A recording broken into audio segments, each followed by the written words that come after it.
So, kind of on the related subject, I'd like to hear your views on the economy. What have we learned from this past recession, and what are we going to do? All right, so I mean, I'd kind of like to, well, first I'd like to say that it's kind of interesting that you noted how the unemployment statistics jumped up this last month. It's kind of interesting because there's actually an investigation in the Bureau of Labor Statistics saying that they fudged the numbers a little bit, and so I just kind of thought that was a funny anecdote. So they're in big trouble right now because they kind of manipulated the statistics because the election's coming up. And I don't think that's even really a contentious point. I'm pretty sure if you just Google BLS, labor statistics, you'll see it. But I'd like to also talk about the previous recession and the kind of issues that we're seeing and looking forward at what we can do differently.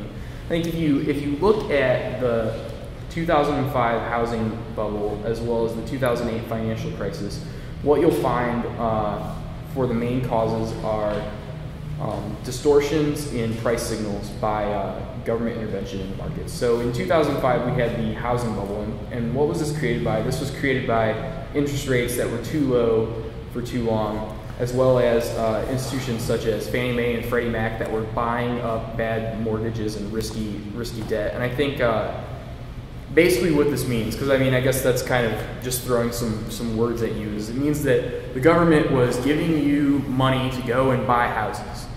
The government was saying, buy houses, buy houses, buy houses. So everyone bought houses, and then when the price of housing dropped and no one could afford to refinance their mortgages and take out more loans to pay for these houses, they were in a lot of trouble. In 2008, what happened? Interest rates were still too low, thanks to the Federal Reserve, and we have people borrowing more money than they can take out. So we get more risky loans and more problems. And surprise, what do we have? A bubble. And what happens to the bubble? It bursts. And I think that looking forward, it's not very hard to see that the two connections between the 2005 crisis and the 2008 crisis are that the government is inflating the values of these specific assets, and I think that intervening in these markets is can very easily be said to be the incorrect policy to go with in the future. Thanks. Well, I think the Feminist Legal Forum's stance on how to revive the economy obviously has to do a lot with women. In hard times like these, counting on women to be income contributors to the families is more important than ever. And given that we still have a disparity in income between the genders, that is a serious problem that, if addressed, could help repair the economy. We don't have an official stance. All right, well, first of all, kind of alluding to what Dylan said, I'd like to point out, I don't know if you misspoke, but the unemployment rate actually dropped from 8.1 to 7.8% last month. And as far as that investigation, I consider myself to be well informed. I know you guys are as well. I haven't heard anything about that, but it's something I would have to look up. What I would like to point out about unemployment is that we are at the lowest level that we have been since the president took office. The recession was still going on when he took office February of 2008, and it kind of reached its peak, so to speak, within the first year he took office. And so what the president has done is to lower the unemployment rate is one is investing in education, as I alluded to earlier, hiring more teachers, keeping the teachers we have. A lot of the stimulus money, while Republicans argue that it was wasteful spending, a lot of it prevented more teachers from being laid off, so that our students are still receiving a lot of education. And another thing that he did.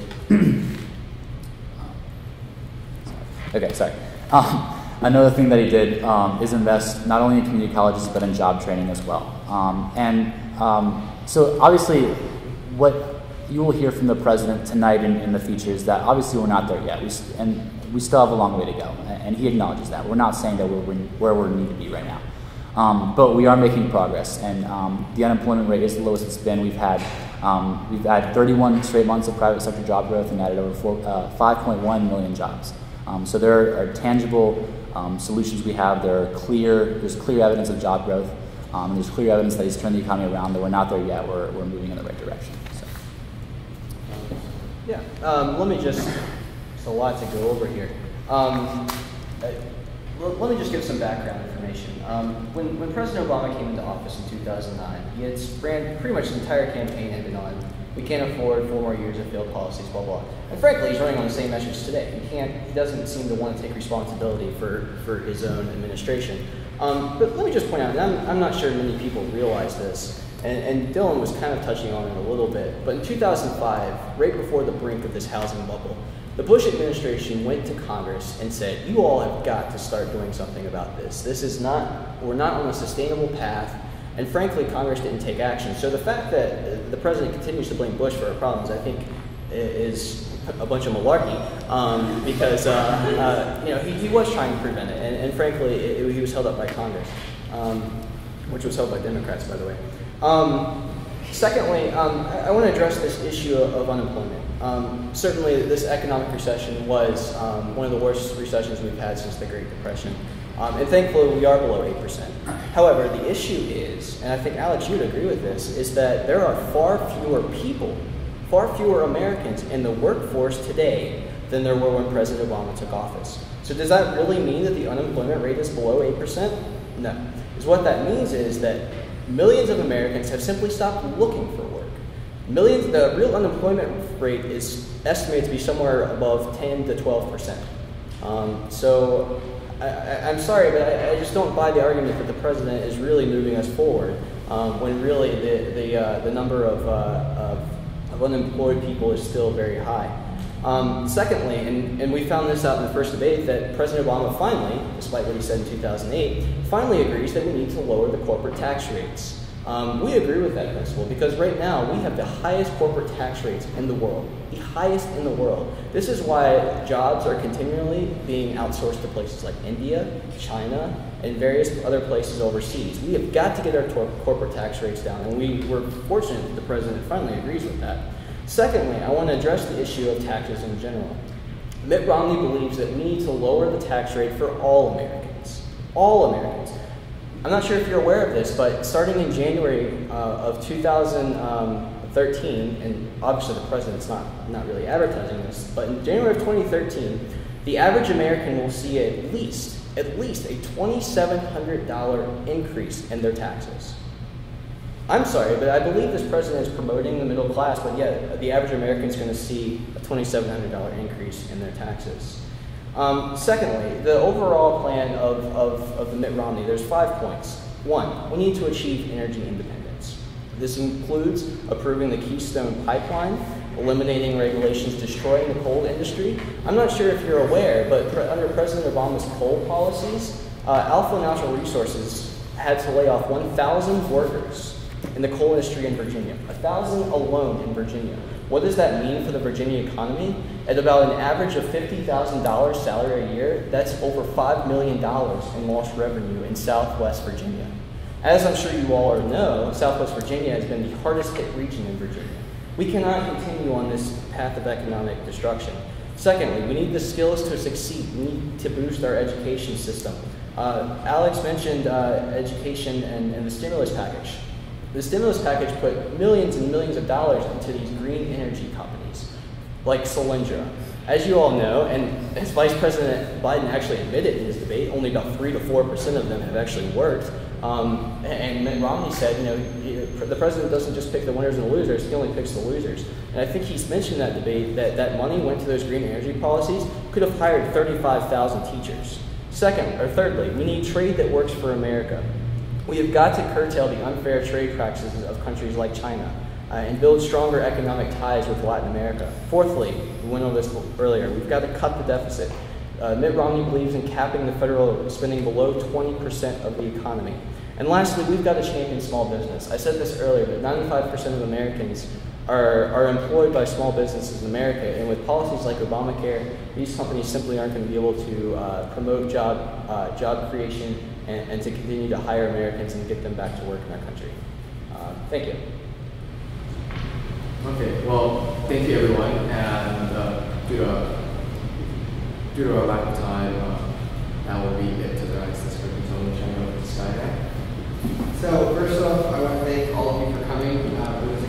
discussion. Definitely covered a lot of different topics and got heated at points as it usually does, but it was good and I appreciate that. Absolutely. Second, I'd like to thank George for moderating. You did a great job. And then third, to our small audience, I really appreciate you guys coming out and watching it and enjoyed it as well. So we go through our seminar. We will be having another one, which will be happening next week. It's going to be on foreign policy this time. We have different groups coming that are more focused on foreign policy at the University of Virginia.